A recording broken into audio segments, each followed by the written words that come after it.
Hi Brollies, Marvin here from TechBroll.com, where we do unboxings, reviews, and sexy B-rolls. And today we have yet another new smartphone to unbox as we take a look at the last smartphone from the new Realme 7 series. I'm talking about the Realme 7i. With that being said, let's get into it. Alright guys, as expected and probably will remain the same for a while, the packaging for the Realme 7i is the same yellow box with some branding around it. Looking at the back, we have some of its key features, notably the 90Hz ultra smooth display and the Snapdragon 662 processor, giving us an idea that this is in the budget category. We also have here at the back the specific variant, which is Aurora Green with 8GB of RAM and 128GB of storage. So let's see what comes in the package. Upon opening the usual slide-up type box, we're greeted by the same small accessory box that houses a few items. Inside it, we have a couple of paperwork, a free jelly case, and the SIM ejector pin nicely tucked inside. After that, we have the Realme 7i smartphone itself that I'll put aside for a minute. Inside the box, we also have the USB Type-C charging cable and the 18-watt power brick with a nice yellow accent inside. And that's about it for the unboxing experience. As expected, we don't have free earphones. Now let's take a look around the new Realme 7i. At first look and touch, it does look like any other previous Realme smartphones, at least in front, with relatively thin bezels and a cutout on the upper left corner. In terms of the display, we have an HD Plus 1600 by 720p resolution with only around 290 pixels per inch density, but at least it has a 90Hz refresh rate and Corning Gorilla Glass protection.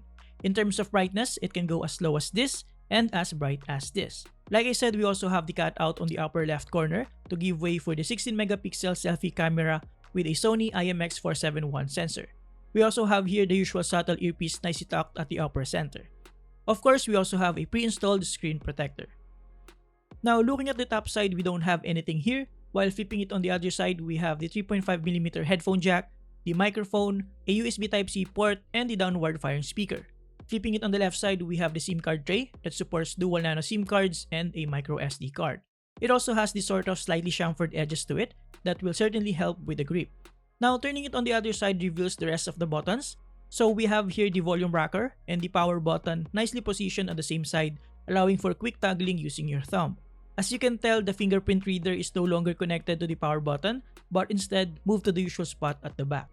Speaking of the back, as I wipe this glossy back finish, Realme has designed this in such a way that it brings a different stylish element that, as they say, designed especially for women.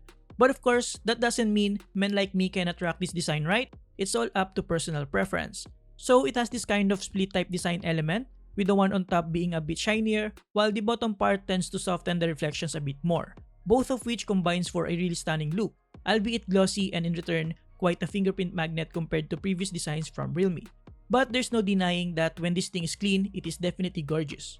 Now here at the back, we also have the quad camera setup, which features a 64-megapixel main camera, an 8-megapixel ultra-wide-angle lens, a 2-megapixel macro lens, and a 2-megapixel depth sensor with a small flash. Like I said earlier, the fingerprint reader is located here at the back and is relatively snappy and responsive and much quicker compared to an in-display fingerprint reader. Now going back in front, in terms of the user interface, well, it is still using the version 1 of the Realme UI based on Android 10, which means we still have the relatively lightweight skin with only a few pre-installed apps and useful tools like the dark mode and everything in between. Browsing through the user interface is quite smooth thanks to the 90Hz refresh rate, which you can toggle inside the settings. Now this is good, especially considering that this one is in the budget category from the Realme 7 series. On the full review, we're going to discuss about the camera quality, battery performance, gaming performance with thermal testing, and everything you need to know about this phone.